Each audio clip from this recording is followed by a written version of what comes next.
Why letting go can be your greatest victory. Hello, Mind Explorers. Welcome. Today we're going to do something different. We're going to descend together through 5 levels of understanding to unravel one of life's most contradictory and powerful ideas. We're talking about letting go. And I know what you're thinking. It sounds like failure, like weakness. But what if I told you that within the act of letting go lies one of the deepest forms of liberation and strength? Because in a world constantly screaming, don't give up, fight harder, understanding when and how to release isn't just a skill, it's a superpower for your mental health. I promise you this, by the end of this journey, the word surrender will hold a completely new and hopefully much more powerful meaning for you. Let's start with the first level, the surface, what everyone sees. Here, surrender is simply synonymous with failure. It's throwing in the towel.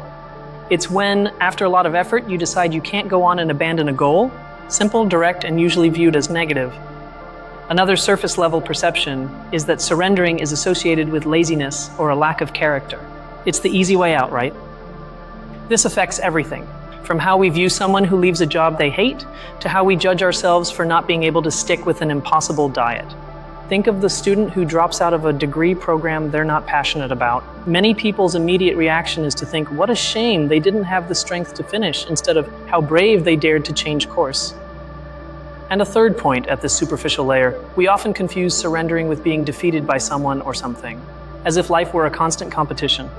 This fear of surrender has deep roots. For our ancestors, giving up on a hunt or in defending their territory could literally mean death. Imagine a prehistoric hunter pursuing prey.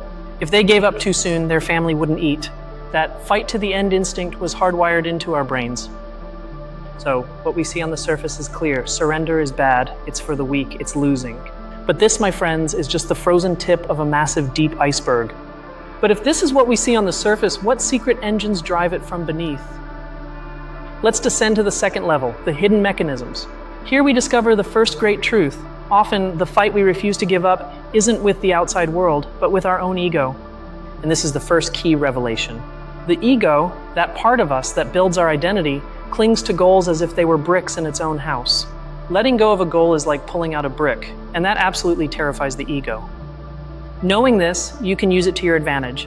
When you see someone radically change careers after years, instead of seeing it as a failure, you can identify an incredible opportunity for growth. It's a person who valued their well-being more than their ego. The perfect example is the entrepreneur who closes their first startup.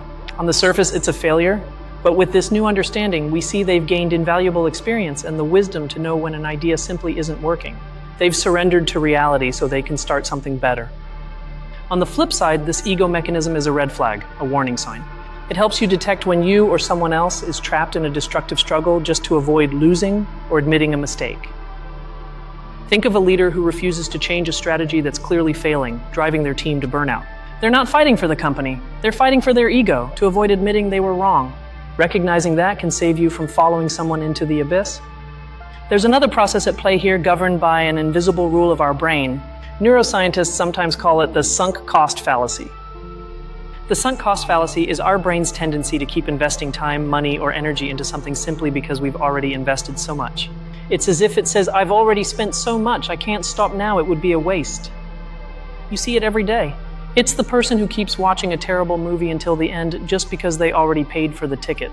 Or someone who stays in a toxic relationship for years thinking about all the time invested.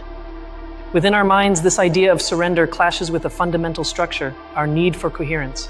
We want our past and present actions to make sense, to tell a logical story. And this is directly connected to a famous cognitive bias, a programming error in our thinking known as the confirmation bias.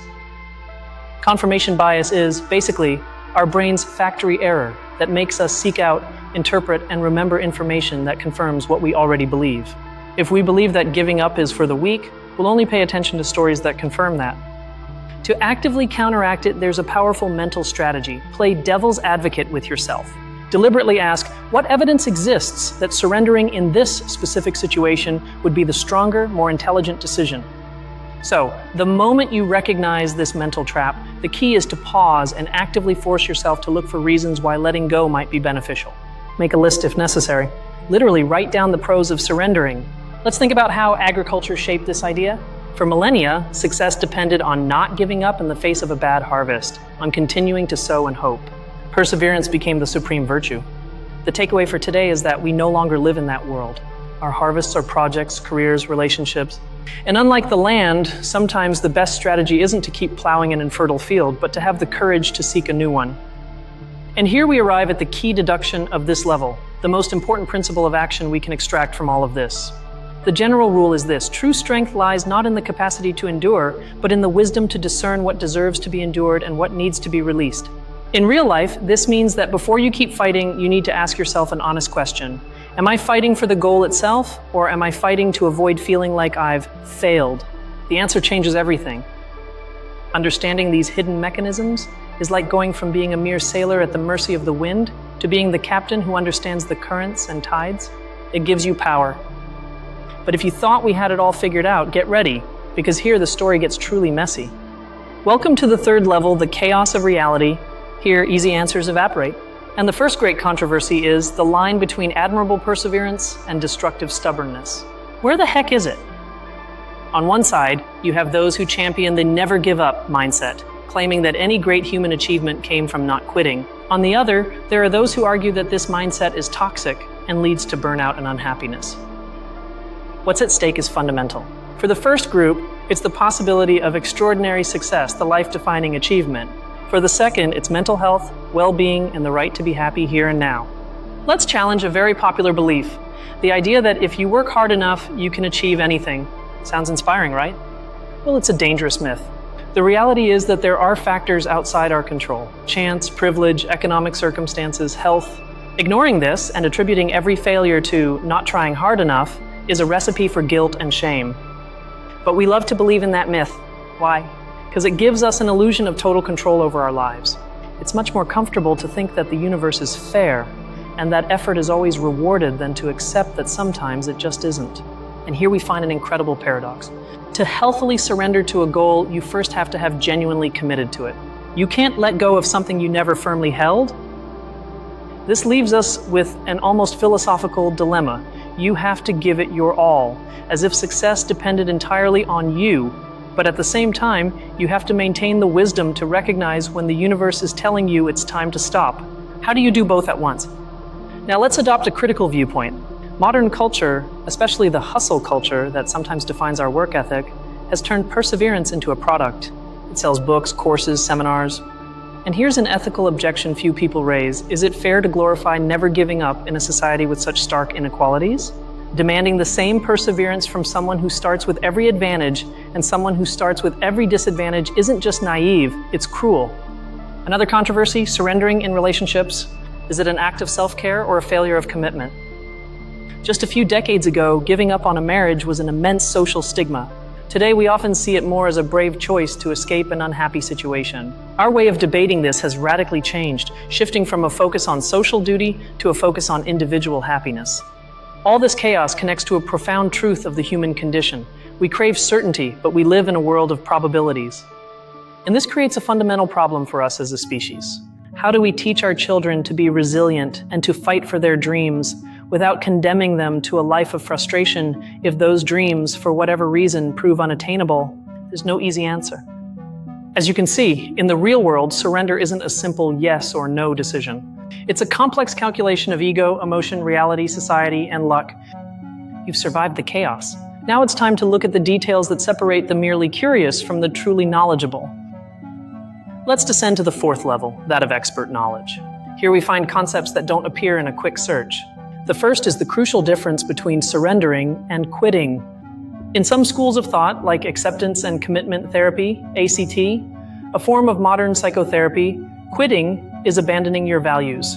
In contrast, surrendering is abandoning strategies that aren't working to achieve those values. Imagine your value is heading north. Insisting on going straight through a stone wall is a useless strategy. Surrendering the idea of going through the wall doesn't mean you give up on going north. It means you're now free to look for another path, going around it, climbing over it, finding a gate. Let's talk about a key but often overlooked figure in this field, the Roman philosopher Seneca. He lived 2,000 years ago, but his insight on this topic is incredibly modern. Seneca, one of the great Stoics, was a secret hero in the art of surrender. He taught that true freedom isn't about getting what you want, but about wanting what you get. He surrendered the idea of controlling the external world to focus on mastering his inner world. Now, a slightly rebellious theory. Some evolutionary psychologists propose that the ability to surrender, to disengage from unattainable goals, isn't a weakness, but a crucial adaptive advantage. From this perspective, people who know how to surrender in time conserve their energy, health, and resources to invest them in goals that are achievable. In the grand game of evolution, the one who surrenders intelligently might, in fact, have greater long-term success. And here's a detail from scientific research that clashes with everything we believe. Studies on happiness, like those conducted at Harvard University for decades, have found that one of the greatest predictors of well-being in old age isn't success, but the ability to adapt to unforeseen circumstances. This clashes with our intuition because our culture glorifies tenacity, the long-term plan. But science tells us that flexibility, the ability to surrender to a new reality and adjust course, is actually what keeps us afloat and happy. And here's one last detail that ties it all together. Neuroscientifically, the state of constant struggle of not giving up keeps our nervous system in alert mode, flooding us with cortisol, the stress hormone. The act of surrendering, of accepting, can trigger a relaxation response that literally heals the body. And there's the aha moment. The relief of surrender isn't just a poetic idea. It's a real biochemical event. The relief is physical. It's your body thanking you for ending the war. Seeing these details gives us a much more authentic and compassionate view. Surrender isn't a moral act of weakness, but a strategic maneuver of an incredibly complex biological and psychological system. From here, we enter uncharted territory. Do you dare to look towards the final frontier? Level 5, the final frontier, where we speculate. And the first idea is this: in the future, we might have technology that helps us decide when to surrender. Imagine 100 years from now an artificial intelligence that analyzes your biomarkers, your social context, your probabilities of success, and advises you with astonishing accuracy. It's time to let go of this project. Your probability of success is 0.1%, but the cost to your health is 90%. But this leads us to the question where science hits its limit. Can an algorithm truly understand the value of human sacrifice? Can it quantify hope? Here, philosophy takes over. Because the decision to surrender isn't just a calculation of probabilities, it's a question of meaning. What makes a life worth living? Fighting for a lost cause or living in peace? And this has a dizzying implication for our idea of consciousness. What if consciousness isn't a tool to control and conquer reality, as we've always thought, but a mechanism to experience and ultimately accept it, to surrender to it? Let's think about the future of humanity. Our species has been defined by struggle, against nature, against diseases, against each other. We don't know how to surrender. Mastering the art of surrendering to certain obsolete ideas, like infinite growth on a finite planet or the supremacy of one nation over another, could be the key to solving the greatest problems we face, such as climate change or war. And here's the last idea, the most provocative one. Perhaps the ultimate goal of all our struggle, all our technology, all our ambition isn't to win. Perhaps the ultimate goal is to reach a point of wisdom and security so profound that we can finally afford the luxury of surrendering to the immensity of the universe. We've reached the end of our descent. The journey has concluded. Now, from the deepest point, I invite you to look up and contemplate the full landscape we've traversed. Remember how at the beginning of the video we talked about that simple surface level idea, that surrendering is failing, that it's throwing in the towel. A flat, black and white, almost childish idea. And now contrast that idea with the last one we explored, the possibility that surrender is a healing biochemical event, an evolutionary advantage, and perhaps the ultimate purpose of an evolved consciousness. We've moved from seeing surrender as a shameful defeat to understanding it as a radical act of wisdom, self-care, and sometimes the only way forward. Which idea from this entire journey impacted you the most? Has there been a moment in your life when surrendering was the right decision? I want to thank you from the bottom of my heart for dedicating your time and attention to exploring these ideas with me. I'd love to read your reflections in the comments. This is a space to continue the conversation. If these kinds of deep dives are your thing, I invite you to subscribe so you don't miss the next ones. And if you think this video can help someone, please share it. Keep questioning, keep exploring, and never stop being amazed. See you in the next descent. And remember, sometimes letting go is what gives you the power to fly.